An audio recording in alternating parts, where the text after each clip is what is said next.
Hear it. Let's go you know, into it. any kind of diagnosis like that makes people think of their mortality. But I think it's unfair to say that Harry's the one that does the leaking.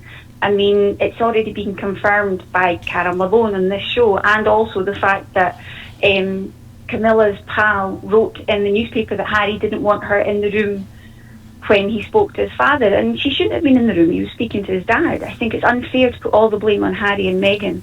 They've just said their side of the story. No different than when Charles wrote a book, Diana wrote a book, Edward. Good. At least the people are speaking up. Finally, people see things for what it is. They have some very few, but very rarely they air those. Tried. But it does, then you also had... But it does feel a little bit, Fiona, like every time he sees his family, he's doing an interview almost the next day. And you can understand that if you're dealing with really private issues. I mean, he, as far as I'm aware, he hasn't said anything about the diagnosis and any details like that, well, thank goodness. But there are some things that you just keep to yourself. And if he does feel like things are being misplaced in the media, maybe he needs a team to put those right in the same way that the royal family are doing it, so it doesn't... Wait a second. What the hell is she talking about? This is the thing here. Those questions, I shared that interview on my previous recording. I think I did. The GMA interview. The thing is, it wasn't the next day. It'd been a week since Harry left the UK. The questions were not pre-written for him to see what was gonna be asked. They asked him on the spot. He answered what he could, and majority of them he said no, he's not gonna respond. He didn't say it like that, but there's some he kept it private. So what is this woman talking about? But anyway, let's continue. Perhaps look quite as obvious that Harry is having a say. Yeah. Do you think that's actually the way it's working? I would say it's more being the way it's getting controlled by the media, because when you go on to X, the majority of the people on there, and when they're interviewed at all, when young people are interviewed in the streets, they prefer Harry and Meghan over William and Kate and a lot of the other royals. And I think it's the way the media are portraying them, because they're giving us the narrative that they want us to believe. I don't think he gives an interview all the time moaning and gardening and all those kind of things. I honestly don't. Thank you. Finally. Good. This is why I like to listen to the thing the first time while I'm recording. She's right. It's these people who's creating the narrative. Every single day, some nonsense always come out of the UK. This is why we were on mute during Harry and the Invictus 1 year thing in Canada. Good. I'm glad she made this clear. They release old pictures of them. They release old interviews of them. It's just been a controlled narrative. That was a brand new interview since he met his father. Oh no, I know.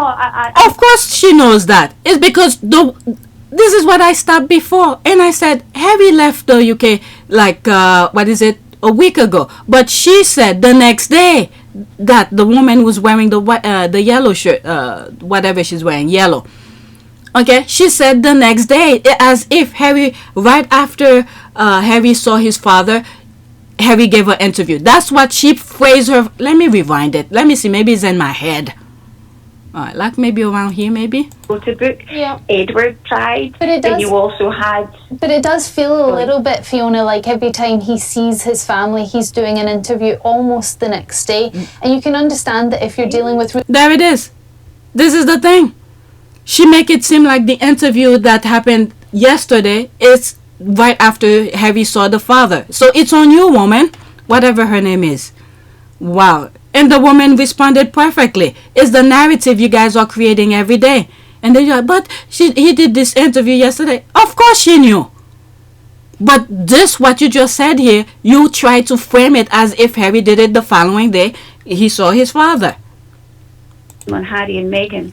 They've just said their side of the story. No different than when Charles wrote a book, Diana wrote a book, Edward tried, but it does, and you also had... But it does feel a little bit, Fiona, like every time he sees his family, he's doing an interview almost the next day. And you can understand that if you're dealing with really private issues. I mean, he, as far as I'm aware, he hasn't said anything about the diagnosis and any details like that, well, thank goodness. But there are some things that you just keep to yourself, and if he does feel like things are being misplaced in the media, maybe he... But then Charles already came out and said who it was, or the tabloid in the UK said, it was cancer. So it's not for Harry to say it. The tabloid already said it. So what the hell is she talking about? But let's continue. Needs a team to put those right in the same way that the royal family are doing it, so it doesn't perhaps look quite as obvious that Harry is having a say? Do you think that's actually the way it's working? I would say it's more being the way it's getting controlled by the media, because when you go onto X, the majority of the people on there, and when they're interviewed at all, when young people are interviewed in the streets, they prefer Harry and Meghan over William and Kate and a lot of the other royals. And I think it's the way the media are portraying us, because they're giving us the narrative that they want us to believe. I don't think he gives an interview all the time moaning and gardening and all those kind of things. I honestly don't. They release old pictures of them. They release old interviews of them. It's just been a controlled narrative. That was a brand new interview since he met his father. Oh, no. Okay, so why did you say what you said before? Okay, why did you say what you said before, as if it was the next day after Harry met his father, when it's been a week? And then this particular interview is to promote the Invictus. Okay, but the interviewer decided to ask Harry that question, and Harry said what he had to say. Jesus Christ. But let's continue. I know about this one. Sorry, I'm aware of that one. But they asked him about his dad. What's he meant to say? No, sorry, I'm not doing that. And then he'd be slagged for that too. Thank you. Oh my God, she's spot on. She's spot on. I like her.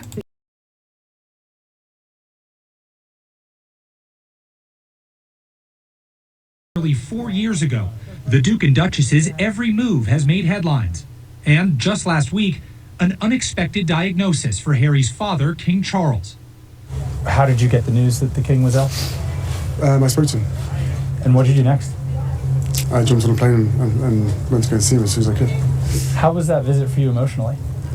Look, I love my family. The fact that I was able to get on a plane and go and see him and spend any time with him, I'm grateful for that. What's sort of your outlook on his health? That stays between me and him.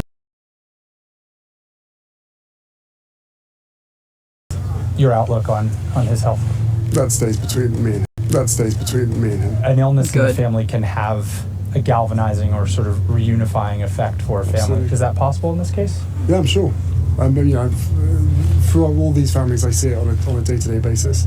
The strength of the family unit coming together. Just physically being in California, how have you processed the fact that there's so much happening back with your family where you come from?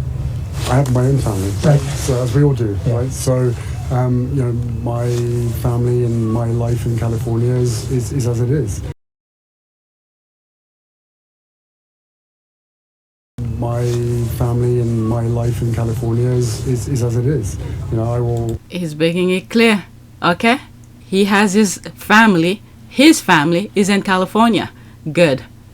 And don't get me wrong, he's asking the right question too, but it's the response that really, Harry is centered. He knows what needs to be said.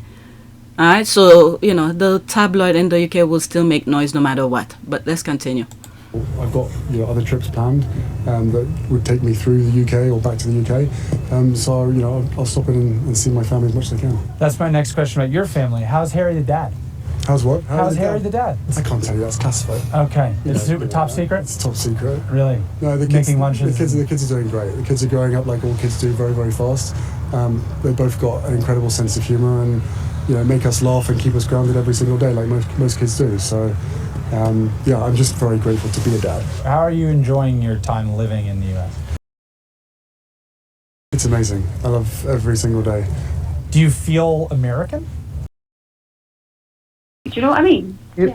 Fiona, can I just agree with you and just point something out? So, essentially, he came over and saw his dad, 45 minutes. Aye. There are other channels in this country that had hours of wall-to-wall coverage, essentially implying that, ooh, what a cuss on Harry. It's his own dad. But his dad only gave him 45 minutes before he went off with Camilla. I mean, maybe that's what Harry's doing with these interviews. He's literally going, that's my dad. He's busy. He's the king of the country. He gave me 45 minutes. I love my dad. We're slightly estranged. I'm back. But these are the channels. But I don't think it's Harry who's saying this. Are these people framing it? It's Harry who's leaking to the press to say these things? Harry minds his own business. Harry doesn't want to deal with the UK. So where did he get those people to say these things? Who is saying these things? It's you people. The leaks are coming from the whatever royal family part of them. It's not Harry. Oh, Lord. Social media, everyone's sitting there and literally pointing the finger at him and saying, "You only got 45 minutes." There. So, okay, so it's you guys, not Harry, who's saying that. So I'm sorry. So do you think the royal family should trust Harry now, with every single time they meet up, What? that Harry's not going to do an interview about it the next day or have any currency on I it? don't. Oh my God, are these people really that?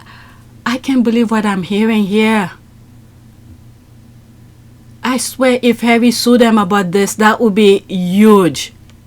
Are these people that, oh my Lord, they're really trying to confuse people. Do you think that he's trustworthy? I don't know if the king has got a problem with Harry being trustworthy. Maybe it's a proper split in a family. That happens sometimes. Maybe the king doesn't get on with his daughter-in-law. Maybe it's not Meghan's a complete whatever, you know, it's just a personal situation. Personal, exactly. Personal and private. And Harry could have responded to the interviewer by saying, "Thank you so much. It was lovely to see my father, but it's a private matter." But Your outlook on his health. That stays between me and him. If you process the fact that there's so much happening back with your family, where you come from. I have my own family, Right. so as we all do, Yeah. right? So, you know, my family and my life in California is as it is. He did say. He responded what he needed to say, and he said, that's between me and my dad. He said something like that. What are these people are on? Oh my seem to God. be saying. There would still have been news on that. Harry Snub's interviewer discussing the clearly underlying risks. And or- also, Belinda, you seem to be implying that the split has happened because he gives interviews. It might be about deeper, more personal stuff than that. It might not be about those interviews because, look, they're the royal family, they're superstars. They all. You know what the sense that I'm getting here? Now that video we saw before this one, where the woman is saying that as soon as Harry finished spoke to his father for his birthday, and then the Williams people leaked it. Now that we caught on that, I picked up on it when I first came across it. The squad picked up on it when it first made public. So now they're trying to revamp, try to erase what was already there. That's what they're trying to do. But you know what? If they don't trust Harry or they trust Harry, it doesn't matter because Harry already said he's not dealing with these people. So where do they get those information? Harry's not talking to these people who's writing those nonsense every day. Did they forget about that? All give interviews, even if the king and the royal establishment kind of do it behind closed doors. It's still happening. Fiona, thank you very much for your call. Let's just remind ourselves of what Prince Harry actually said today on his father's cancer diagnosis. How was that visit for you emotionally? Look, On the day of. That was weeks. This was a week later. This woman is really trying to confuse people. Let me rewind it slightly, like maybe right here. More personal stuff than that. It might not be about those interviews because, look, they're the royal family, they're superstars. They all give interviews, even if the king and the royal establishment kind of do it behind closed doors. It's still happening. Fiona, thank you very much for your call. Let's just remind ourselves of what Prince Harry actually said today on his father's cancer diagnosis. On to date. How was that visit for you emotionally? look, I love my family. The fact that I was able to get on a plane and go and see him and spend any time with him, I'm grateful for that. I've also found in my own life that sort of an illness in the family can have a galvanizing or sort of reunifying effect for a family. Absolutely. Is that possible in this case? Yeah, I'm sure. Okay, this is the guy, the interviewer, who's bringing those questions. What was Harry supposed to say? Okay, and especially him, William Reeve. He knows about parenting, losing a family, for him, both, and illnesses. He knows about that. So the interviewer, is speaking from experience to Harry. And then it's up to Harry to respond in whichever way he wants.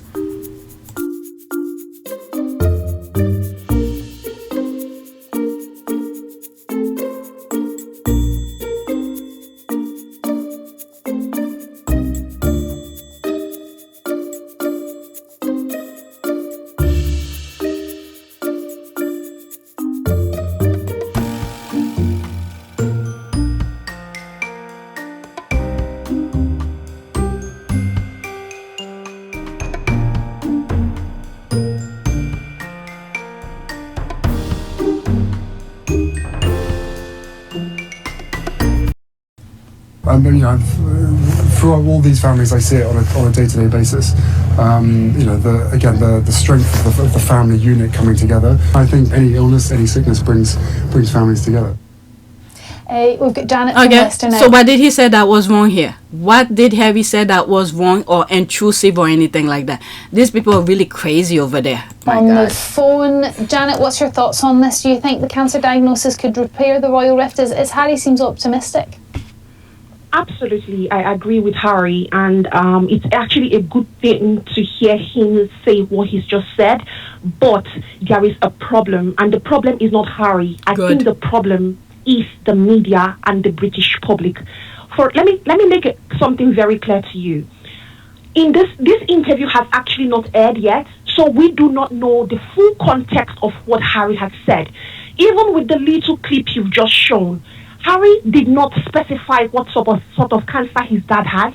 He did not tell us any treatment. He did not tell us his father was suffering. He basically led it like just a simple statement, I love my family. You know, he's happy to come and support his family. Yet, we are still crucifying him. It is absolutely terrible. We need to get our knees off the neck of Harry and Meghan and their children. Let them breathe. We are killing them. It is enough. Belinda. Let me give you another example. William.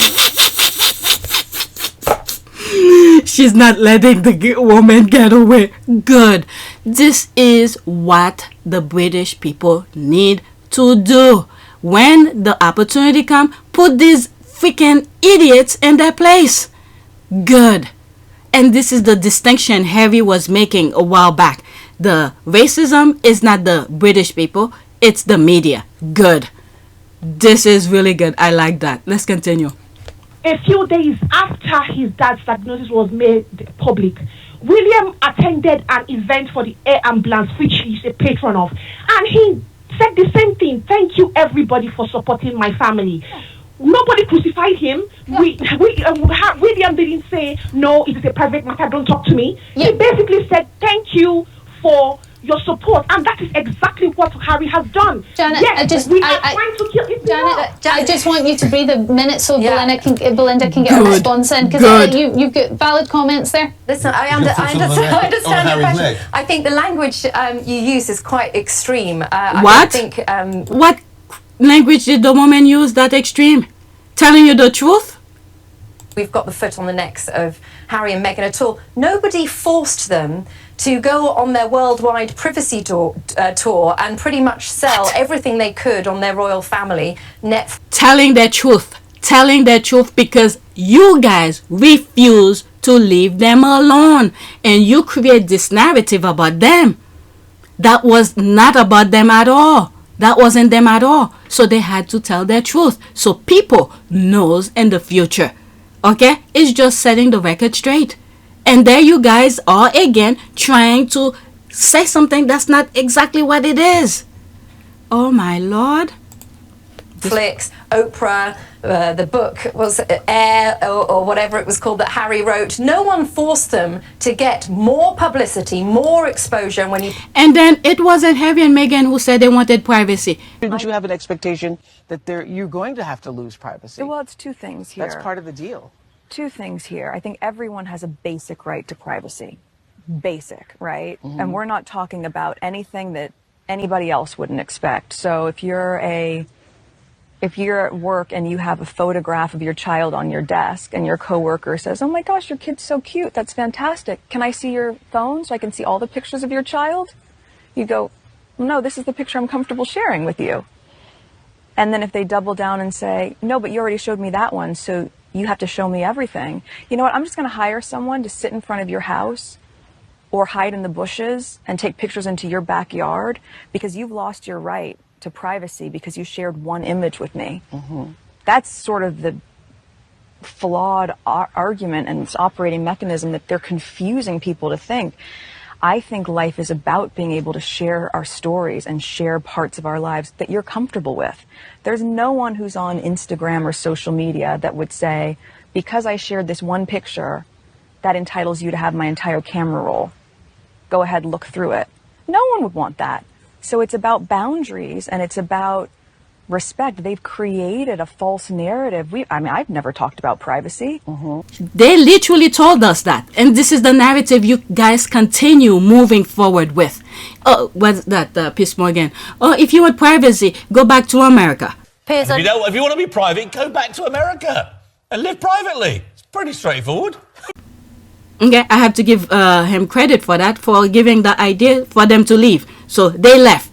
Harry and Meghan literally told you in the Oprah interview, they never say anything about privacy. So it's about boundaries and it's about respect. They've created a false narrative. I've never talked about privacy. It's you, and you refuse to listen to them. You refuse to listen to them. So they had to make those specific things public because you continue with the same stupid narrative that is false. That's why they had to do that. And you proving them again. How would I know that Harry and Meghan literally said they never talk about privacy? Because due to that interview, they told us it's not about privacy. Okay? They want to share what they want to share with you. But you guys want to intrude into their lives. If you're at work and you have a photograph of your child on your desk and your coworker says, "Oh my gosh, your kid's so cute. That's fantastic. Can I see your phone so I can see all the pictures of your child?" You go, "No, this is the picture I'm comfortable sharing with you." And then if they double down and say, "No, but you already showed me that one, so you have to show me everything." You know what? I'm just going to hire someone to sit in front of your house or hide in the bushes and take pictures into your backyard because you've lost your right to privacy because you shared one image with me. And create a scripted version of fantasy about them when they're not about that. So this is why all of these things had to be done. We had Caroline Flax who killed herself because of your guys' stupidity, creating narrative and refuse to leave people's private life alone. They will share what they want to share with you. Harry and Meghan are making a living, and at the same time, they need to tell the people the truth. But you guys refuse to tell them the truth. Look at this. Literally, I'm repeating myself here. In the Oprah interview, Meghan literally said she never talked about privacy. And there's you saying here she's going on a tour talking privacy tour. What the hell is this? What the hell is this? Are you listening to them? You're not listening to them. You have your own narrative.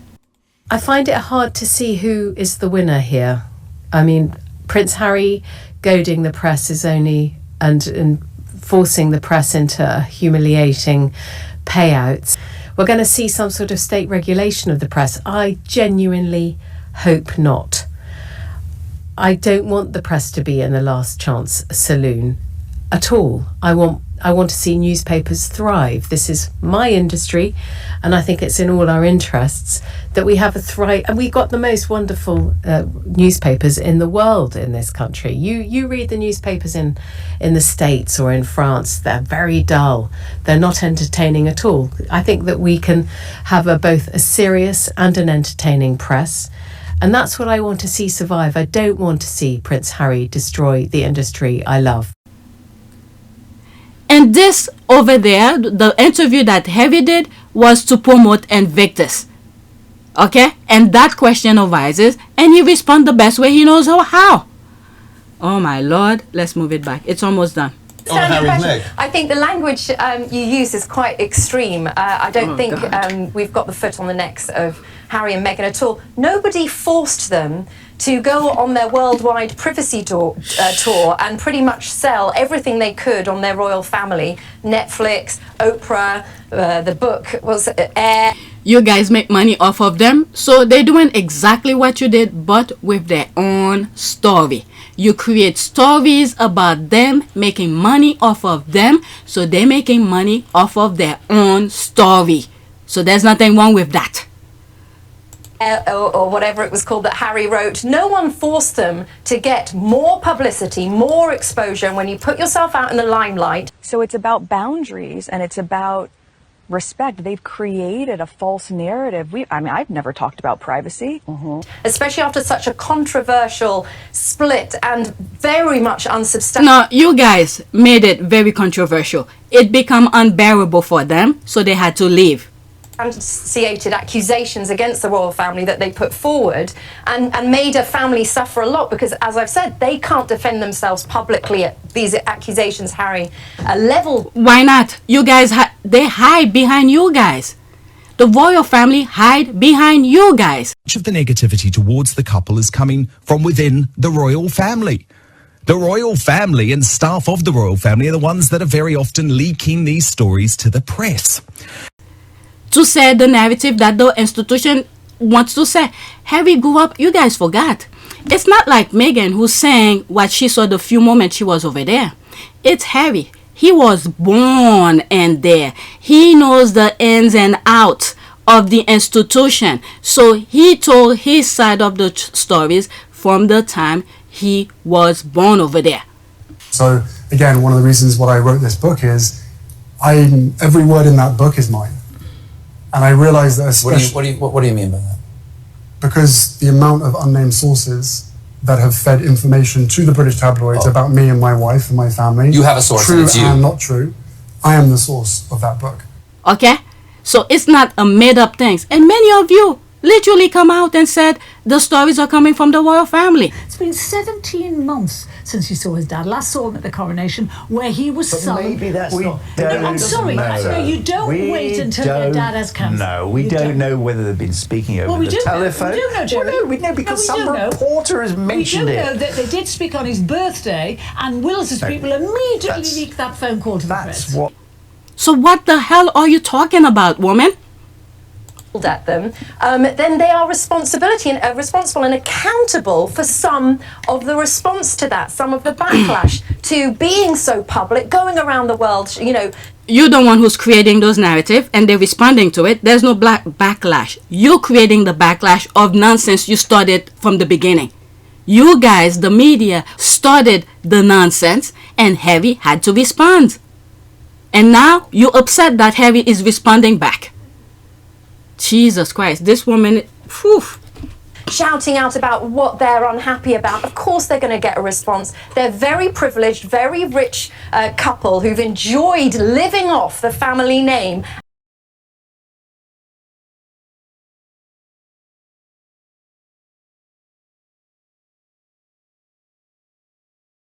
And now it's coming to an end. They're distancing themselves. I think Harry also wants back in because it gives him more currency for future books. Can you see a day when you would return as a full-time member of the royal family? No. And Netflix episodes. Then Harry said, no, he's not coming back. This woman, something is missing. Something is missing. These people are crazy. Full-blown delusional. I totally disagree with you. Good. I totally disagree with you. And the reason is because you will never be as royal as Harry. I don't want to be. I think it's a really tough No. You make it sound like you are related to him. You know everything he's going through. You know every in and out of the royal family. Thank you. Like I just said, he was born in there. He knows the in and out. Exactly. He told his side of the story. He knows how you guys operate. You absolutely don't. You are going off what people... You make it seem like Harry is... Belinda, I don't... Belinda and I have Harry already said we don't... Talking. Janet, the royal family it's a conversation. Janet, thank you for your call. Good. So it's about boundaries and it's about respect. They've created a false narrative. I've never talked about privacy. They're desperately trying to control the narrative because they know that if they lose it, then the truth will come out.